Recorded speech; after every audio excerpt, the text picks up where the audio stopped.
Good morning to all.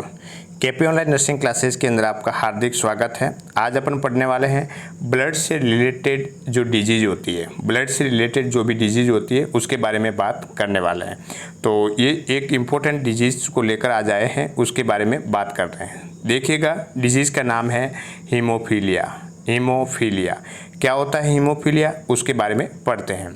तो सबसे पहले हीमोफीलिया में आज अपन इस टॉपिक के अंदर पढ़ने वाले हैं डेफिनेशन के बाद में अपन पढ़ेंगे एटियोलॉजी, मतलब कॉजेज, कौन कौन से उसके कारण हैं। उसके बाद में पढ़ेंगे हीमोफीलिया कितने टाइप्स का होता है, उसके बारे में पढ़ेंगे। नेक्स्ट अपन पढ़ने वाले हैं साइन एंड सिम्टम, कौन कौन से साइन सिम्टम देखने को मिलेंगे ये पढ़ेंगे। और उसके बाद में डायग्नोसिस, क्या डायग्नोसिस करेंगे और उसके बाद में उसका क्या ट्रीटमेंट रहेगा वो बात करने वाले हैं। तो बने रहिए मेरे साथ में, करते हैं स्टार्ट। देखिएगा, सबसे पहले हीमोफीलिया। हीमोफीलिया की डेफिनेशन या परिभाषा की बात करें तो haemophilia is usually inherited bleeding disorder.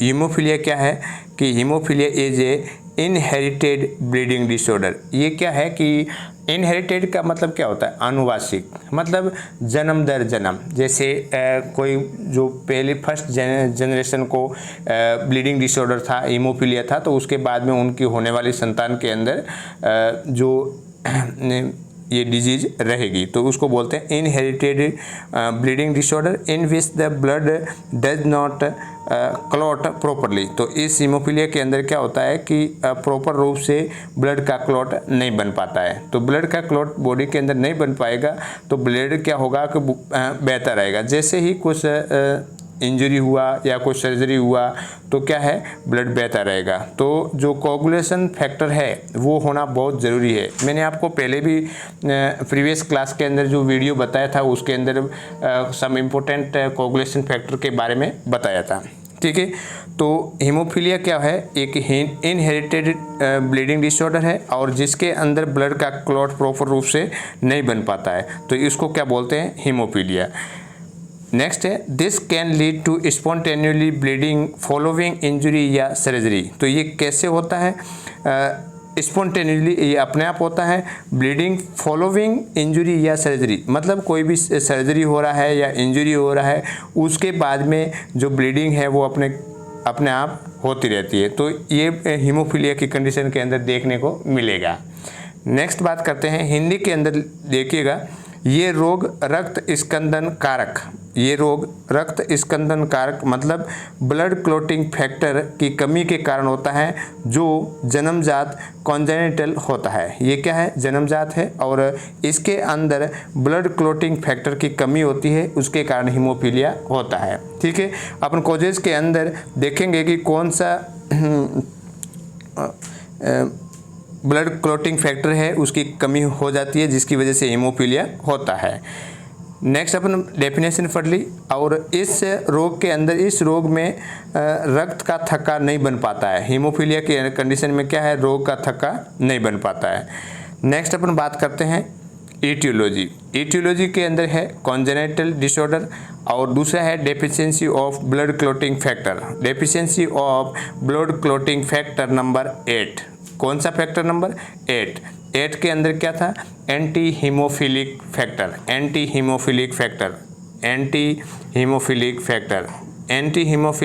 की वजह से क्या होता है? हीमोफीलिया, ठीक है। और उसके अंदर भी एंटी हीमोफिलिक फैक्टर ए और एंटी हीमोफिलिक फैक्टर बी। तो ये दो प्रकार के होते हैं, उसको अपन आगे देखते हैं। तो एटियोलॉजी में आपको ये ध्यान रखना है कि ये कॉन्जेनिटल डिसऑर्डर है, ये इनहेरिटेड ब्लीडिंग डिसऑर्डर है। दूसरा है deficiency of blood clotting factor जिसके अंदर फैक्टर नंबर 8। नेक्स्ट बात करते हैं types.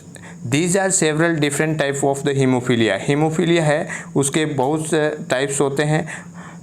The following two are the most common. तो इसमें से जो बहुत सारे हीमोफीलिया है, इसके अंदर जो दो प्रकार के जो हीमोफीलिया है वो बहुत इंपॉर्टेंट होते हैं, कॉमन होते हैं। तो सबसे पहले है हीमोफीलिया ए, जिसको बोलते हैं, दूसरा नाम बोलते हैं क्लासिकल हीमोफीलिया ए, जिसको बोलते हैं क्लासिकल हीमोफीलिया। ये कैसे होता है? डेफिशिएंसी ऑफ क्लॉट फैक्टर है ना, क्लॉट फैक्टर या क्लॉटिंग फैक्टर, यहाँ पे आप लिख देना क्लॉट नहीं, CLOTTING, deficiency of clotting factor number 8, कितना नंबर, फैक्टर नंबर 8। और इसके अंदर भी क्या है, एंटी हीमोफिलिक फैक्टर, 8 नंबर का जो क्लॉटिंग कोगुलेशन फैक्टर है वो कौन सा है, एंटी हीमोफिलिक फैक्टर। तो इसकी डेफिशिएंसी हो जाती है, कमी हो जाती है, इसलिए ब्लड का क्लॉट नहीं बन पाता है, तो उसको बोलते हैं हीमोफीलिया ए। और हीमोफीलिया ए का दूसरा नाम क्या है, क्लासिकल हीमोफीलिया। नेक्स्ट बात करते हैं हीमोफीलिया बी, जिसको बोलते हैं क्राइस्टमस फैक्टर। हीमोफीलिया बी है जिसको कौन सा factor, factor number lack of clotting factor number 9, ठीक है ना, जो 9 नंबर का क्लॉटिंग फैक्टर है तो उसकी डेफिशिएंसी से होता है वो हीमोफीलिया बी होता है। और हीमोफीलिया ए होता है वो क्लॉटिंग फैक्टर नंबर 8 की वजह से होता है। 8 और 9 दोनों का क्लॉटिंग फैक्टर आपको अच्छे से याद रखना है। अब बात करते हैं साइन सिम्टम। जैसे साइन सिम्टम की बात करें तो क्लॉटिंग, जो इसमें क्या है कि क्लॉटिंग फैक्टर की डेफिशिएंसी है, मतलब ब्लड का क्लॉट नहीं बन पाता है, तो इसका मतलब ये है कि इसमें क्या होने का चांस रहेगा, ब्लीडिंग होने का। तो इसके अंदर क्या लिखा हुआ है, कौन कौन से साइन सिम्टम देखने को मिलेगा। एक हीमोफीलिया वाला पेशेंट अपन के पास में आता है तो अपन उसकी हिस्ट्री लेते हैं, तो हिस्ट्री में वो बताएगा प्रोलॉन्ग्ड पीरियड ऑफ ब्लीडिंग हो रही है, तो उस ब्लीडिंग में लंबे टाइम तक ब्लीडिंग होगी।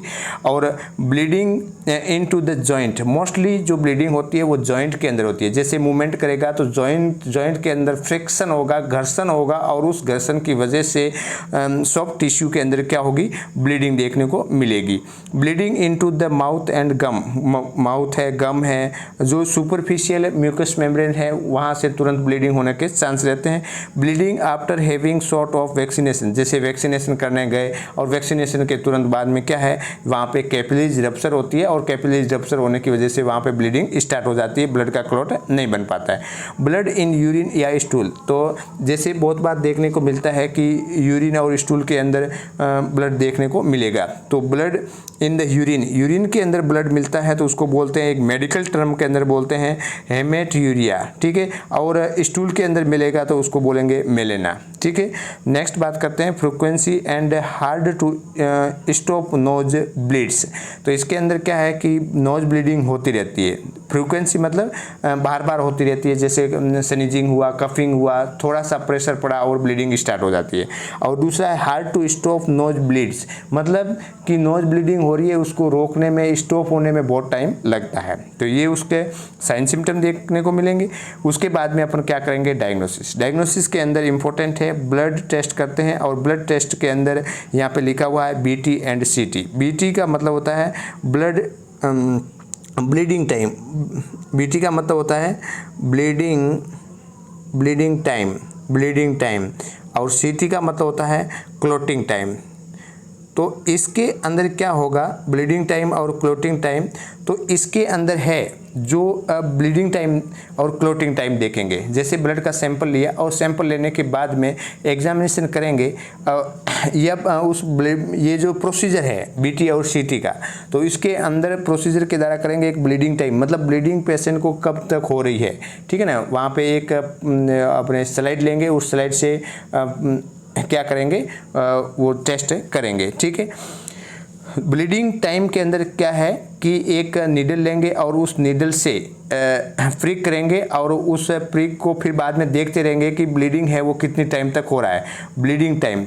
और दूसरा है क्लॉटिंग टाइम। तो इसके बाद में क्लॉटिंग टाइम देखने के लिए क्या करेंगे कि जैसे ब्लीडिंग हो रही है, वो ब्लीडिंग हो रही है कितने टाइम हो रही है, तो वो तो ब्लीडिंग टाइम हो गया।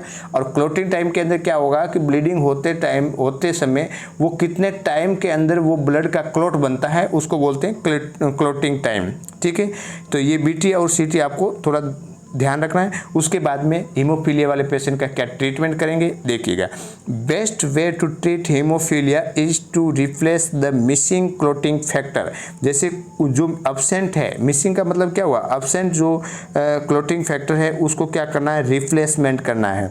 This is done by infusing. ये कैसे करते हैं, इन्फ्यूजिंग करते हैं, और एडमिनिस्ट्रिंग थ्रू वेन के थ्रू क्या करते हैं, एडमिनिस्टर करते हैं।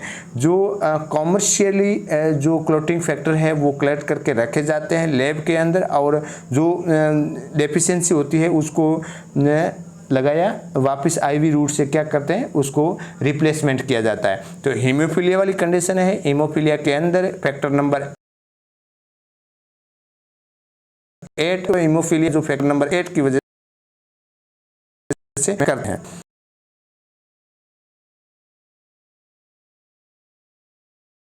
करते हैं तो ये पेशेंट को क्या करते हैं, एडवाइस देते हैं। तो आज के अंदर अपने आज क्या पढ़े, हीमोफीलिया, और हीमोफीलिया के अंदर डेफिनेशन पढ़िए।